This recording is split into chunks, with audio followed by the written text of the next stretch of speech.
Mark and I were just ranting and frothing because I know the feeling. There's so much documentation, so much evidence of fraud, so much proof. And you're like, look.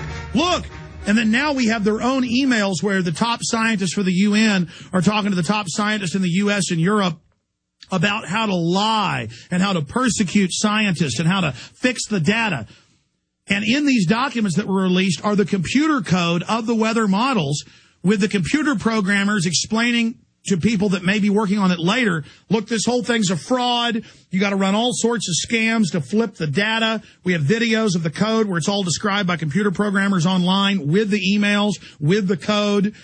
I mean, this whole thing is red-handed. It's like catching a killer. It's like a murderer shooting somebody at a sports stadium in front of 100,000 people. I mean, they have been caught. It'd be like if a husband choked his wife to death on national television. There's no doubt he did it. There's no doubt they're caught. And Tim Ball, who, by the way, is in my film Fall the Republican, did an incredible job. Was a top climatologist early on, didn't have a political axe, got persecuted. And they talk about how to persecute people. They talk about him bad in the emails.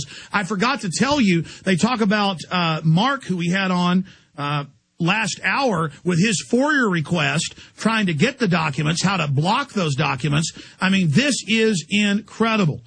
And Dr. Tim Ball is now on with us for the rest of the hour. We're extremely honored to have him. We're going to break here in just a moment. But Doctor, how exciting was this? You're like Galileo saying that the Earth orbits the sun, not the sun orbiting the Earth. And now you've been proven right.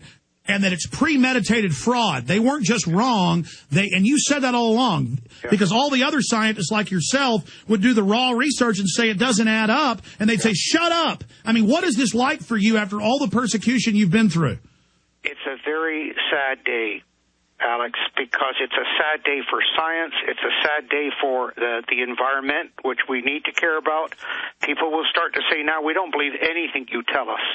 And they have destroyed climate science virtually, and as I've said elsewhere, there is no pleasure in I told you so. But what we've got to do now is hold people responsible and to backtrack on all of the incredibly damaging legislation that's been brought in or proposed on a global scale, both in energy and economies, based upon this false data. That's why we've got you here today, to not just talk about their fraud, but you told my producer this is only the tip of the iceberg. I want to go over that, but also talk about what do we do now? We have to bring these criminals to justice. They're openly setting up a tyrannical world government to micromanage every facet of our lives. All these top demographers and researchers have said 1 billion people will die within a decade worldwide if they implemented these carbon rationing, energy rationing plans. It will destroy our economy. Shouldn't they be held criminally responsible, as Lord Monckton is saying? Well, absolutely. The only difficulty will be, of course, that if it's in a UK court, it depends on how the information was obtained. If it was a whistleblower, that is eligible in a British court. But if it was hacked, that would be deemed inadmissible. So all of this evidence would not be entertained. And of course, we would then be in the same position as I've been in all these years, that I could see what was going on. I knew what was going on, but I didn't have that smoking gun. And well, stay there. We've not only got a smoking gun, but we've got an atomic bomb here. I agree. That's how I likened it to, as an ICBM of truth yesterday. Yeah. But the issue is, they screwed up and admitted it was their emails to the Associated Press. They said, yeah, those are our emails. Yeah. And they said, oh, but they're taken out of context, so they should still be admissible.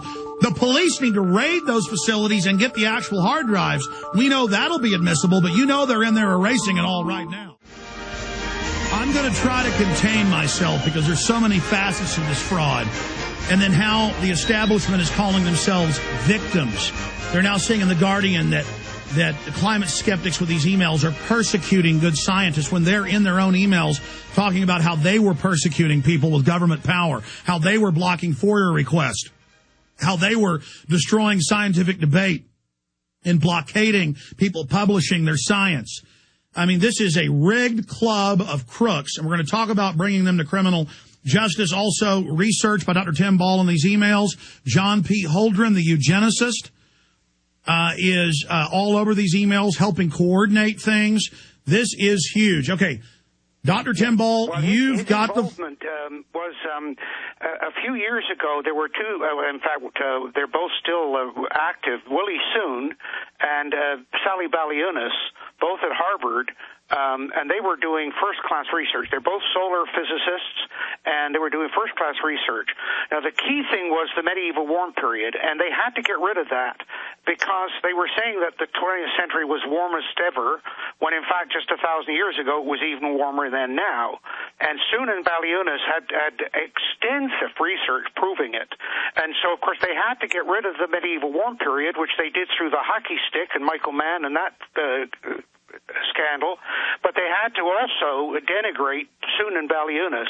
And there's a series of emails in there which Michael Mann is sending to the group, the CRU gangsters, from John Holdren, and Mann says, John thinks you'll be entertained by this exercise. And what it was that Holdren had a series of breakfast meetings in which he sent out information ahead of time, and they debated how wrong Soon and Baliunas were and how right Michael Mann was. And of course, Holdren, using that power that he had, and by the way, he was in the Teresa and Kerry Heinz, and we know all about their connections, that he was in that chair at Harvard. And so Baliunas, and it's about a few years ago, she was on some of our advisory committees on the skeptic side, and all of a sudden, we didn't hear from her. We finally contacted her, and she said, look, basically, I've been under attack here. I've got to step aside.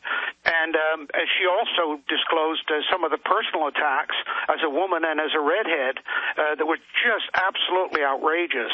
So this was going on within Harvard, and of course Holdren is very, very proud of what he did. Let me stop you. Give us details of what she told you, because that's an article that needs to be written to show how they persecuted women and scientists and used intimidation, because they talk about that in some of the other emails, how to intimidate, how to cut funding, how to not let people publish their reports. Let's cover that in a moment. But first, let me ask you this question. Yeah. Over and over again, they've been proven that they're lying. They're more polar bears, not less. Polar bears are the best swimmers. They're not drowning. They hunt on ice packs. They're not drifting. They're going to die. They show school kids the Arctic and Antarctic contracting in the summer. They don't explain that it gets big again in the winter. They've been caught lying with the carbon dioxide heat graph, having carbon dioxide coinciding with the heat, not coming after it several hundred years, as you know. Hundreds and hundreds of frauds they've been caught in, but now...